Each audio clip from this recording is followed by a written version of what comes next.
Então, a minha pergunta é em relação a mais ao aspecto político dessa história toda, né? Porque teve as 75 anos, né, da comemoração da ufologia, né, no Brasil, no mundo também. O GVE foi lá no Congresso brasileiro, então foi cobrado a liberação desses documentos.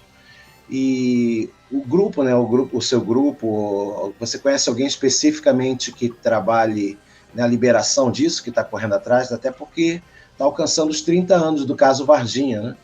Então, existe alguém jurídico, né, correndo atrás disso, alguma previsão da liberação, ou você acha que pode ser classificado naquela questão de ultra secreto, né, e não ser liberado nunca?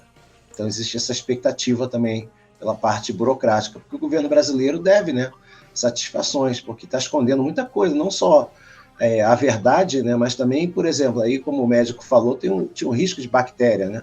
É o tipo de coisa assim que a gente não está falando só de ET de Varginha, a gente está falando de um risco de saúde a nível mundial, né? Se a pandemia já foi um problema, imagina uma bactéria, uma superbactéria vinda de outro planeta. Eu queria saber sua opinião em relação sobre isso. Legal, acho que como está pipocando aqui para mim, eu acho que eu entendi mais ou menos. No caso, já teve a tentativa, através da LAI, que é a Lei de Acesso à Informação, para requerer, né, as informações de algumas instituições que teriam se envolvido com o caso. Mas, às vezes, que foram entrado antes, dava que não tinha nada, né? Inclusive depois dos 25 anos, né, que teria aí caducado, né, a questão da Lei de Acesso à Informação para a gente poder ter. Mas, ultimamente, o pessoal da CBU, do qual eu faço parte, eles têm levantado, né, um projeto, na verdade, que já está sendo pedido para o Exército Brasileiro a liberação de vários NUPs, né, que estão lá, que foram liberados, e que o Fernando Ramalho, nosso grande colega lá de Brasília, requereu, né, ele nos mandou para todos os membros da CBU, e cada membro da CBU enviou o acesso à lei, um pedido, né, de acesso à informação de alguns documentos que estão lá, mas a gente não saberia o conteúdo ainda desses documentos. Então, está na parte de a gente conseguir isso. Obviamente, a maioria dos e-mails que eles responderam recentemente, como eles estão com um acúmulo muito grande, eles podem demorar um pouco para responder, né? E eu confesso que, ultimamente, com essa correria, né, de pesquisa de campo, a gente ficou lá em Varginha agora há mais de 20 dias, e o pessoal da CBU está fazendo um trabalho incrível. Eu estou um pouco por fora, né, dessas últimas semanas com eles lá, mas a gente já enviou esse pedido de lei de acesso à informação. Vamos ver se só tem alguma coisa referente ao caso. Mas, aparentemente, eu, sinceramente, eu acredito que não vai aparecer nada assim consistente, né? Ainda mais se foi um caso assim que envolveu os Estados Unidos, questão de segurança nacional, enfim, que poderia, tipo assim, até credibilizar as instituições envolvidas ali, o próprio Exército Brasileiro, do qual entrou em contradição.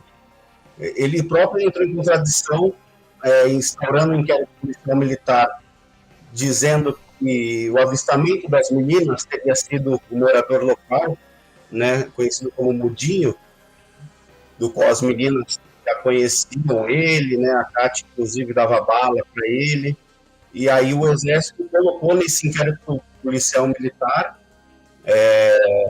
dizendo que teria sido Mudinho.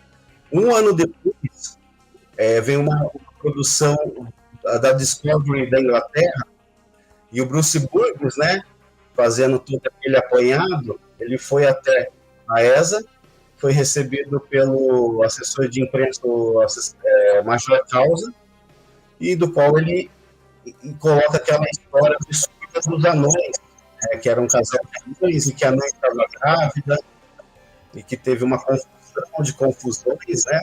Então, por exemplo, eles mesmos se contradizeram, porque uma versão oficial era o Mudinho, e já na versão do ano seguinte foi que teria sido esse casal de anões. né? Uhum. Então, é complicado. A gente tentou, inclusive, falar com o Major Caldo, mas aí a maioria deles dizem que, para eles responderem às nossas perguntas, a gente tem que pedir acesso no Circunsex, né? Que é o local onde No eles que, liberariam Marcão? a parte de assessoria de imprensa do Exército. Como é que chama? Circunsex. Circunsex? Isso. Uhum. E aí, mas, por exemplo, o coronel Olímpio Vanderlei, ele respondeu, Sim. normal. O general Lima, inicialmente, falou para a gente entrar em contato com o Circunsex, só que daí a gente entrou, eles mandam uma resposta padrão, assim, Sim. e que eles não poderiam dar uma entrevista ali, tal, autorizando. E aí o general Lima, a gente conversando diretamente com o general Lima, ele falou, então tá bom, me mande aí um questionário. Então a gente mandou mesmo, assim, um questionário parecido com o do Olímpio, nós mandamos para o general, mas a gente nunca recebeu o retorno.